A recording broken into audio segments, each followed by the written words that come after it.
Hello everyone, it is the second video of our time and work series and it's also the second video of my channel. So as previous video I will ask you that for some pardon because I am not a professional YouTuber or any kind of entertainer or comedian. So please pardon me if there is anything to find anything unprofessional, please pardon me. I will try to recover it or remove it as per the time as soon as possible. So without further ado, let's begin the video. Here is our first question. A and B does the work separately in 20 and 30 days respective, but after 10 days A left the work. Maybe some problem, maybe he got some issues with the B or maybe anything personal in the family. He just left the work. And B have to complete the remaining work alone. How much time B will take? यानी A और B साथ में कोई काम करना, A और B कुछ काम को अलग अलग करते हैं तो 20 और 30 दिन में कम से उसको पूरा कर देते हैं. वो साथ में काम करना चालू करते हैं लेकिन 10 दिन बाद ए काम छोड़ के चला जाता है. उसके परिवार में कोई समस्या हो गई, वो काम छोड़ के चला गया. अब जो बचा हुआ काम है वो बी को अकेले करना पड़ेगा, तो बी करने में उसे कितना समय लेगा. सो जस्ट समथिंग न्यू, थोड़ा सा डिफरेंट है बट नॉट क्वाइट हार्ड. थोड़ा सा कॉन्सेप्ट में अलग है तो बहुत आसान है. ए किसी काम कर रहा है 20 दिन में, वही सेम प्रोसेस हम पहले करते हुए आए थे सारे क्वेश्चन में, पिछली वीडियो हमने किया है. बी किसी काम को करेगा 30 डेज में, इसका हम एलसीएम निकालेंगे दैट इज 60 जो कि हमारा होगा टोटल वर्क. और जब इसकी एफिशिएंसी निकालने के लिए we will divide 60 by 20 and 30 respectively and we will get the efficiency. हमको ए और बी की क्षमताएं मिल जाएंगी जो कि होंगी 3 और 2 and total efficiency will be 5 जब हम इसको एडअप करेंगे. So this is our total efficiency. हमारी कुल क्षमता आ गई है. 10 डेज ए एंड बी, 10 दिन के अंदर ए और बी जो कार्य खत्म कर पाएंगे. 10 दिन तक तो ये कार्य कर रहा है, 10 दिन बाद वो छोड़ के जाता है, तो 10 दिन तक तो उसने कार्य किया. तो 10 दिन के अंदर दोनों मिलके 10 into 5, 10 days only 5 efficiency. They will together they will complete the total 50 of total work. Out of 60 they will complete the 50 units of work. 50 units of work. So 10 दिन के अंदर वो दोनों मिलके अपनी क्षमता के 5 के हिसाब से 50 कार्य को पूर्ण कर देंगे. अब रिमेनिंग वर्क जो कार्य बचा that is 60 minus 50, 10 units. 10 units कार्य जो है वो बच गया. अब जो 10 यूनिट्स कार्य बचा है it must be done by B. ये बी के द्वारा किया जाएगा. ए के जाने के बाद 10 यूनिट कार्य बच गया है जो बी को अकेले करना पड़ेगा. जैसा कि इसमें क्वेश्चन लिया है 10 दिन बाद बी चला जाता है, तो जो कार्य बी में से बचा यूनिट वो उसे बी कंप्लीट करेगा. एंड जो टाइम बी को लगेगा, time B will take is 10 by 2. 2 is the efficiency of B as we find out on before, and 10 is the remaining work. When we divide the 10 by 2 the answer will be 5 days. 10 को हम 2 से भाग देंगे तो हमारे पास 5 उत्तर आ जाएगा जो भी होगा 5 दिन. यानी B को अपना बचा हुआ कार्य खत्म करने में 5 दिन लगेंगे. इसके अलावा ये पूछ सकता है कि कार्य खत्म होने में कुल कितने दिन लगेंगे. इस क्वेश्चन को इस तरह ही पूछा सकता है. तब हम करेंगे then we will do how when it will ask like that by examiner that how many time will take in completing the whole work, how many total days. तो टोटल डेज कुल दिन जो होंगे दैट विल बी 10. 10वें दिन जब एक गया था 10th day on which the A left plus 5 days जितने दिन बी ने अलग अकेले काम किया यानी 5 दिन. तो 10 + 5 दैट इज 15 डेज. ये हमारा हो जाएगा answer. So let's move to the next question. अगले क्वेश्चन पे चलते हैं.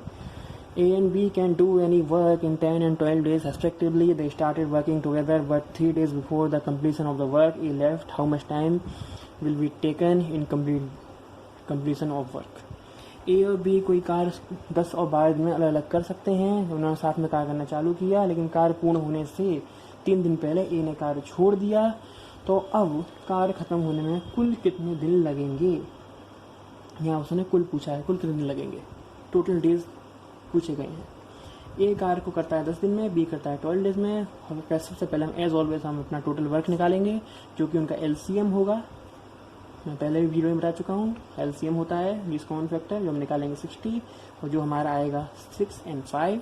ये हमारी टोटल एफिशिएंसी आ जाएगी. इनकी सेपरेट एफिशिएंसी है, जैसे ये ए की क्षमता है और ये बी की क्षमता है. इसको हम जोड़ेंगे तो हमारी कुल एफिशिएंसी आएगी, जो कुल क्षमता आएगी total efficiency will be 11. So B जो अब 3 दिन में कार्य कर रहा है इसको हम इस तरीके से समझ सकते हैं कि कार्य पूर्ण होने से 3 दिन पहले बी ए चला गया. Before finishing completion of work A just left before 3 days before completion of work. So जो लास्ट 3 days हैं, on the last 3 days B have to work alone, आखिरी 3 दिन बी ने अकेले काम किया होगा। सो 3 दिन में बी अपनी क्षमता के अनुसार कितना काम करेगा। The total work will be done in 3 days by B will be 5 into 3। P की क्षमता 5 और कुल दिन की संख्या 3, इनका हम गुणा कर देंगे तो 15 यूनिट्स हमें कार्य मिल जाएगा। ये हमारा कार्य होगा, work which will be done by be in last 3 days, जब ए जा चुका है। तो रिमेनिंग कार्य कितना बचा, अभी हमने अंत का कार्य निकाल लिया आखिरी 3 दिन का। अब रिमेनिंग कार्य जो बचा वो बचा हमारे पास शेष कार्य 60 minus 15, 60 minus 15, that will B 45 units, यानी ये हमारा शेष कार्य बच गया। अब ये कार्य जो है वो ए और बी ने साथ में किया होगा, क्योंकि ए जो 3 दिन पहले चला गया तब तक ये कार्य हो चुका था। काम खत्म होने से 3 दिन पहले ये चला गया तब तक इतना कार्य वो कर चुके थे। सो यहाँ पे ये कार्य उन्होंने साथ में किया, इसलिए हम इस कार्य को this work we will divide this work with the complete efficiency of A plus B, यानी ए और बी की जो कुल क्षमता है उससे हम इस कार्य का भाग दे देंगे तो हमें we will find the days 4:1/11, 4 से 1/11 दिन। इतने दिन के अंदर जो ए था वो कार्य छोड़ के चला गया। अब क्वेश्चन में पूछा गया things will be asked in the question is how much time total will be take, total days will be taken for completing the work. So the answer will be 4:1/11। ये इतने दिन है जितने ए ने कार्य यहाँ पे किया। The A was present and the 3 days B did the work alone. So the total days are, जो कुल दिन होंगे वो होंगे 4 से 1/11 प्लस 3 दिन जो बी ने अकेले कार्य किया, दैट इज 7:1/11, यानी 7 से ही 1/11 इसका जो है कुल कार्य आ जाएगा।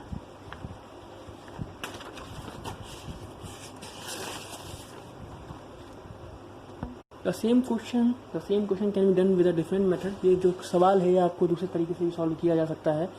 वो है कि हम ये मान लें कि 3 दिन पहले ए नहीं जाता है। We just consider we imagine that A doesn't leave before the completion of 3 days before the completion of work. So तब कुल कार्य जो होगा वो कितना होगा, the whole work will be 3 into 6. 6 is the efficiency of A. 6 जो है A की क्षमता है, जैसा कि हमने पहले निकाला था क्वेश्चन को सॉल्व करते हुए। और 3 दिन जो A चला जाता है, मान लिया कि वो 3 दिन में नहीं गया। So the total work will be 6 into 3 and that is 78 units. Now we can divide the total work, the new total work we find out, that is 78, जो हमने नया पूर्ण कार्य निकाला है। एक तो हमें एलसीएम लेके निकाल लिया, that is 60.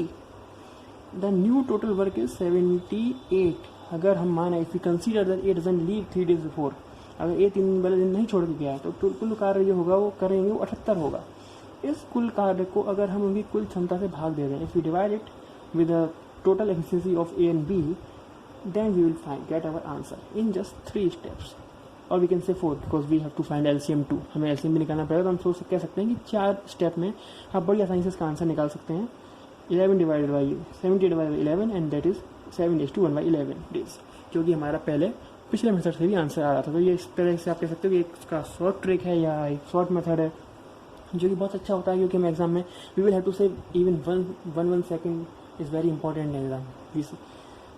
Each second we save in the exam is very important. So एक सेकेंड बचाना बहुत ज़रूरी है। इसके लिए छोटा मेथड अगर कोई है तो अच्छी बात है, और आगे क्वेश्चन में हेल्प भी करेगा। आगे जो क्वेश्चन आएंगे इसी टाइप के या थोड़ा अलग हटके कॉन्सेप्ट आएगा, उसमें ये हेल्प भी करता है। सो अगला क्वेश्चन हमारा है A and B can do a work separately in 13 and 26 days respectively. They do it on alternative days. How many days will be taken by them in completing the work if A start the work and second question is if B start the work. A और B किसी काम को अलग अलग 13 से 26 दिन में क्रमशः कर सकते हैं, 13 और 26 दिन में, यदि वो अल्टरनेटिव दिन यानी एकांतर रूप से एक दिन के बाद दूसरे दिन एक दिन छोड़कर कार्य करें तो कितना काम, उस पूरे काम को कंप्लीट कितने दिन में कर पाएंगे।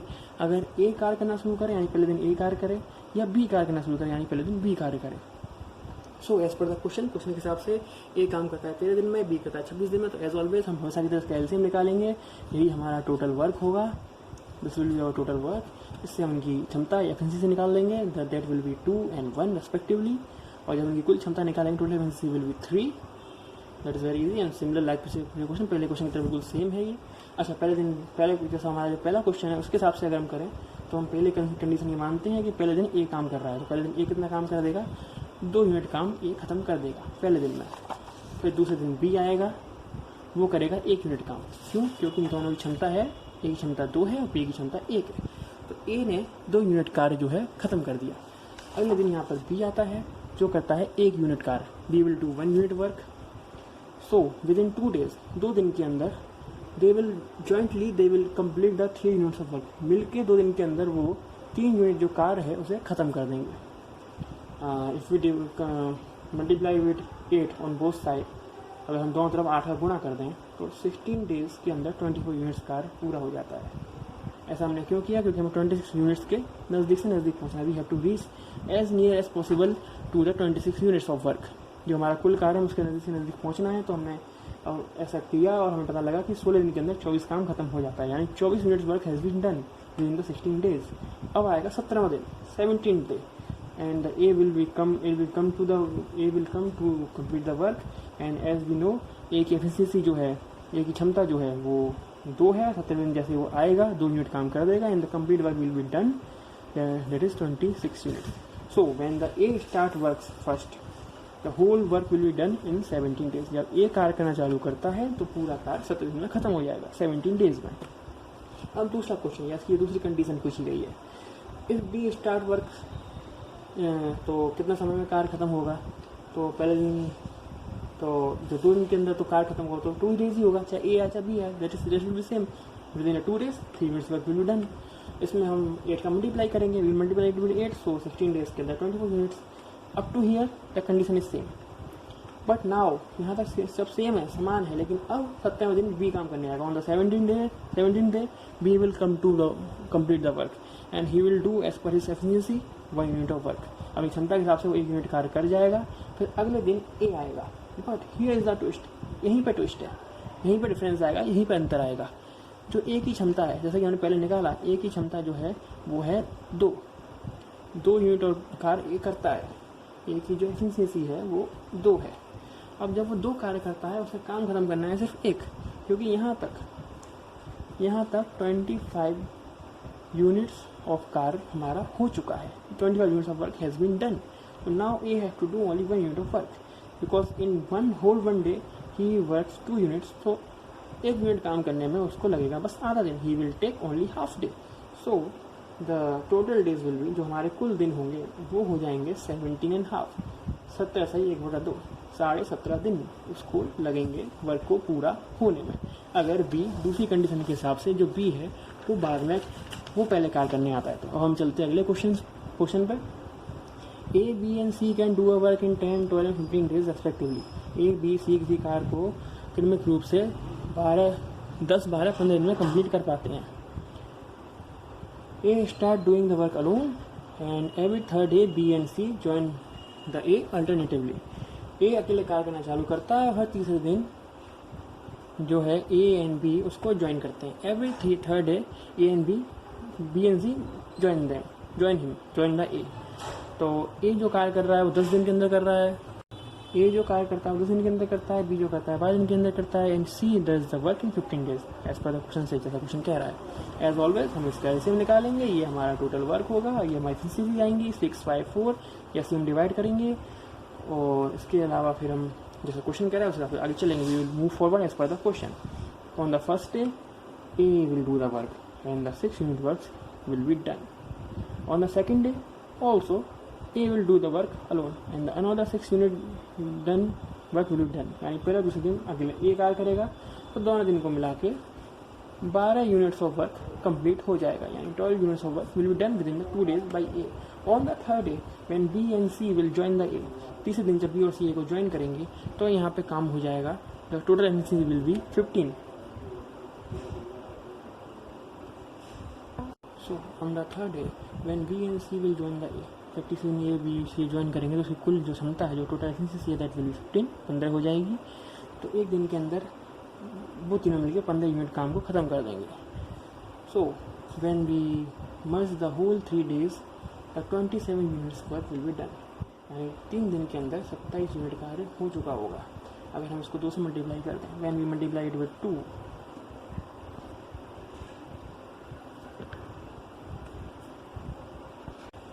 जब हम इसको 2 से मल्टीप्लाई कर देंगे तो 6 दिन के अंदर in within 6 days 54 units of work will be done. 6 दिन के अंदर 54 यूनिट काम जो है पूरा हो जाएगा।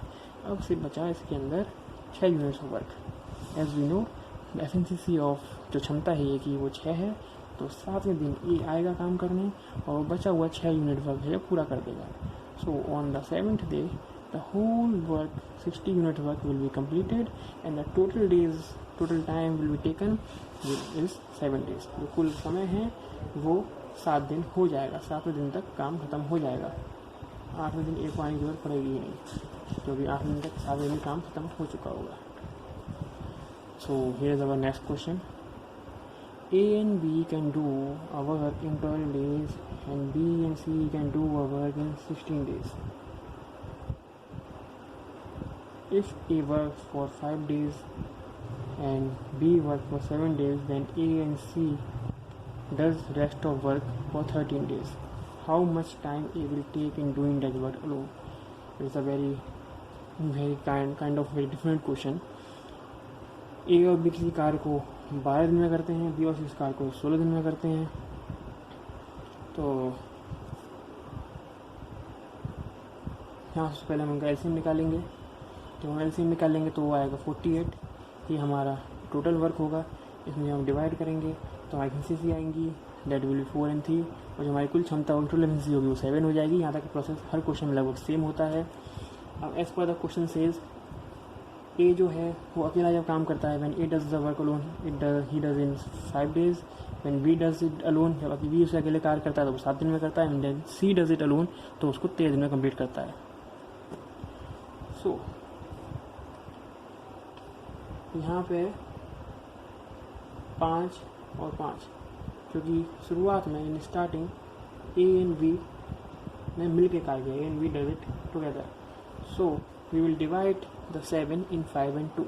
सो इन स्टार्टिंग 5 days, शुरुआत के 5 दिनों में ए और बी ने मिल के कार्य किया। Within for next 2 days, then अगले 2 दिन में बी और सी ने मिल के कार्य किया। And the last 11 days, C has done the whole work alone, single-handedly। यानी आखिरी के 11 दिन C ने फिर अकेले कार्य किया। 5 दिन A और B ने मिलकर कार्य किया है क्वेश्चन के हिसाब से, और ये 2 दिन B और C ने मिलकर कार्य किया है। बाकी के 11 दिन जो हैं तब अकेले C ने कार्य किया है। सो A और B के कुल एफिशिएंसी जैसा कि हमने निकाला, जो कि 4 है, इन दोनों ने मिलकर कार्य किया है 5 दिन। तो द टोटल वर्क जो विल बी डन, तो कुल कार्य इन्होंने किया वो हो जाएगा 20 unit.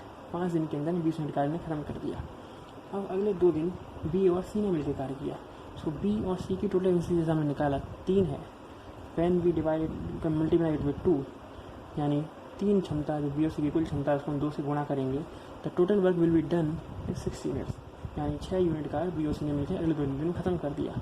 Now the remaining work, जो शेष काम बचा, दैट इज टोटल वर्क में से 48 में से हम माइनस करेंगे 26 यूनिट्स जो पूरी हो चुकी हैं 7 दिन के अंदर। 26 unit that will be done. When we minus it we will get the deducted, we will get the 22 units, that is our remaining work. ये हमारा शेष कार्य है 22 यूनिट्स। अब ये सी को 11 दिन में अकेले करना है। C will do it in 11 days और single handedly. So when we divide 22 units with 11 days it will be 2 and this will be the efficiency of C. जब हम 22 यूनिट कार्य में 11 दिन का भाग देंगे तो हमारे सी की क्षमता प्राप्त होगी, जो क्षमता होगी 2। So now we get to know that efficiency of C is 2 as we find out. हमने ऐसा निकाला कि सी की जो क्षमता है वो 2 है। So the efficiency of B will be 1 as we know, क्योंकि उनकी कुल क्षमता 3 है, टोटल एफिशिएंसी इज 3।